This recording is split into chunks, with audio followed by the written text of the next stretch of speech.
Hey guys, and welcome back. So today we're doodling. One of the big things about this year is that I'll be doing a lot more drawing videos and showing you how exactly that I do these settings and doodles and maybe even as we go along some of the bigger drawings and how I lay them out and that kind of a thing.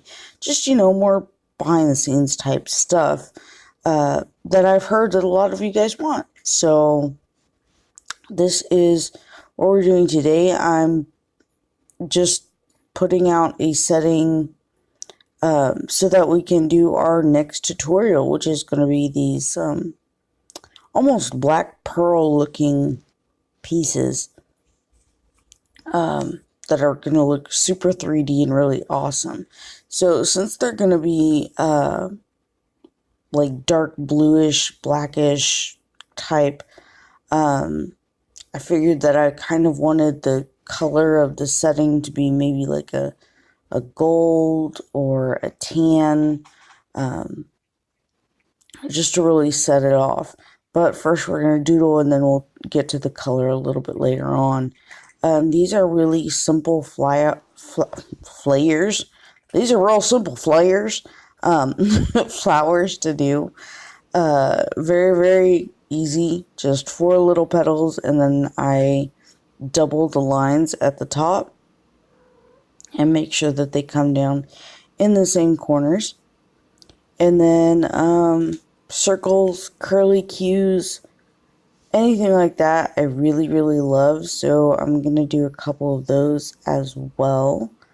And then I just continue building, whether it's a circle, a curl, a little flower.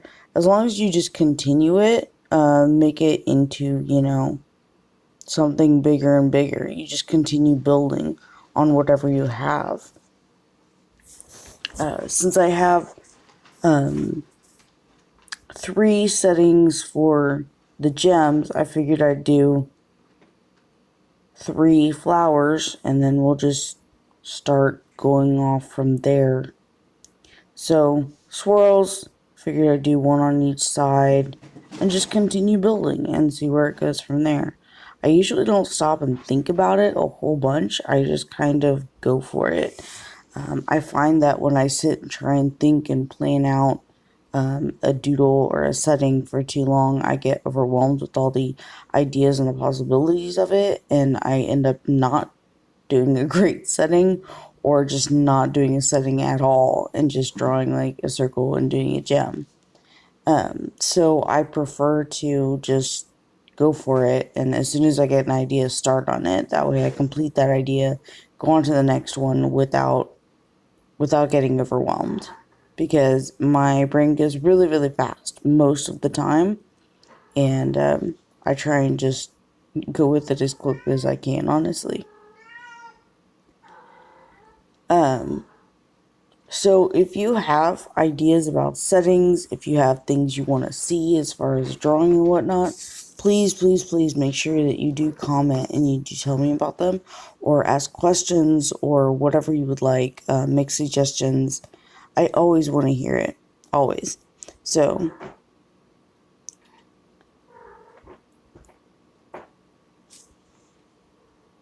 we're finishing up the curly cues so far. And then I'm just going to start doing this like little... They used to be like little flowers that I did, and now they're just kind of like these little add-ons that I like to do, where they come out and curve. It's like a circle at the end, and then you come back around and turn it into like the bottom of a petal. So the second line you can kind of see is the bottom of it. And I just decided that I wanted to do these pretty much everywhere in between from all the other stuff. All the circles and curly cues and whatnot. So that's what I did. It's simple and it's easy and it's fun. And so, like I said, I just take one idea and then I just continue to do it all around, and build the setting bigger and bigger. This one obviously is not, perfectly proportioned, or I'm not measuring anything out to make sure that it matches anything. It's just kind of going with whatever I feel at that moment. But like I said, just don't overthink it because you don't want to get overwhelmed with it. Just go with whatever you find. If you don't have inspiration, there are tons of um, things you can look through. I look through Pinterest a lot. I don't like use anything from there because that would be like verbatim type thing. Like I don't copy anything from there because that would be copyright infringement. Um, Generally speaking. But I do get inspiration from there. Like I'll see something that has like a bunch of like really cool looking curls on it. I'm like, oh, I want to do something along that line, and I'll shut it down and do my own version of it. Um, there's I love the look of Gothic architecture. I love stained glass windows. Um, Looking at all the like patterns and lines and the shapes that are created by those. Those always help to inspire me to do new things and to change things up or give me new ways that I can try something. So just look for stuff wherever you go and take notes of it, get examples.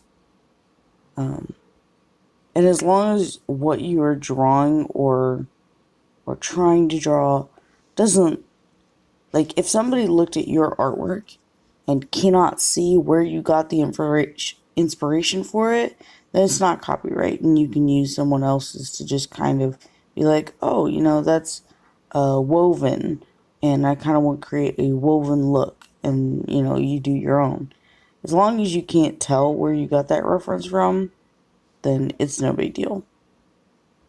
If you sit there and do it exactly like them or something that resembles them so closely that it can be like, oh, hey, yeah, I totally saw something like that right before, like, yeah, then that's copyright infringement. But other than that, it's like take inspiration from everywhere. um, if you're wondering about patterns and Zentangle and all that, I've seen lots of the patterns and whatnot.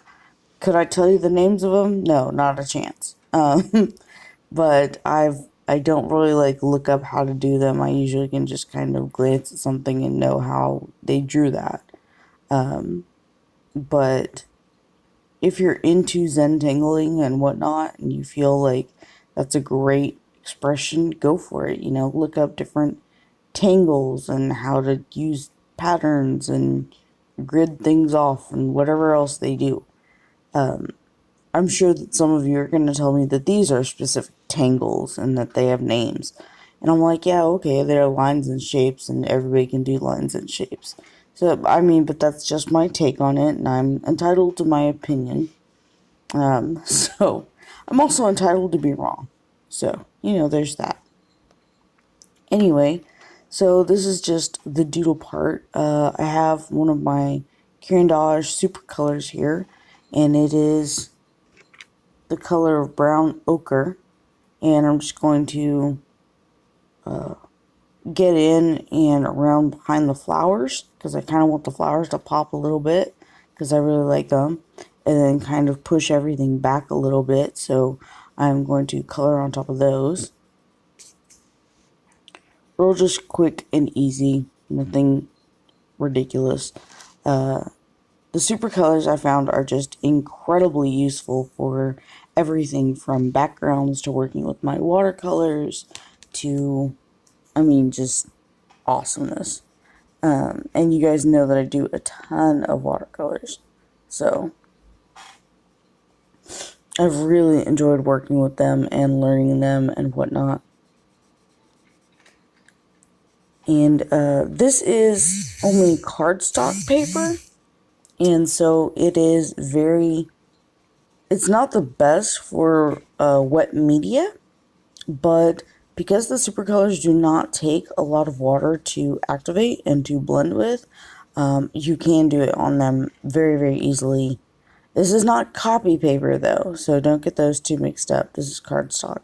It is definitely heavier This is 65 pound, I think, and regular copy paper is usually about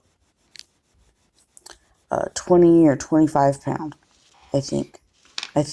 Don't quote me on it. But that's all I'm doing, and then I'm taking a brush, dipping it in water, and then drying it off so it's just damp. I'm drying it off on a paper towel, wiping it before using it so that I don't get a ton of water on the paper, because I do not want it to buckle or change shape or anything like that. I don't want to damage the paper with too much water.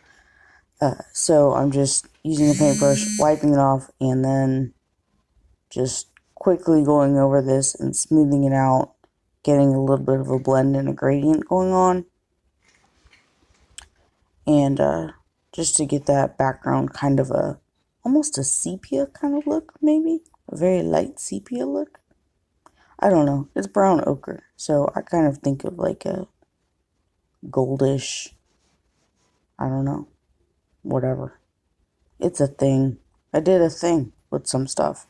That's just, that's generally how I think about all my art. Is I did a thing with some stuff. Yay! And then people ask me lots of technical questions, and I'm like, I don't know. I just did it. So there you have it. I just finish out kind of gradiating this out, blending it out so that it's real smooth and you don't see a whole bunch of pencil lines everywhere. And if you do, it's like no big deal to me, because, you know, I'm just doing this for the next video so that we have a background to work with and to go from there. So I hope you enjoy it. I hope you do some. Talk to you next time.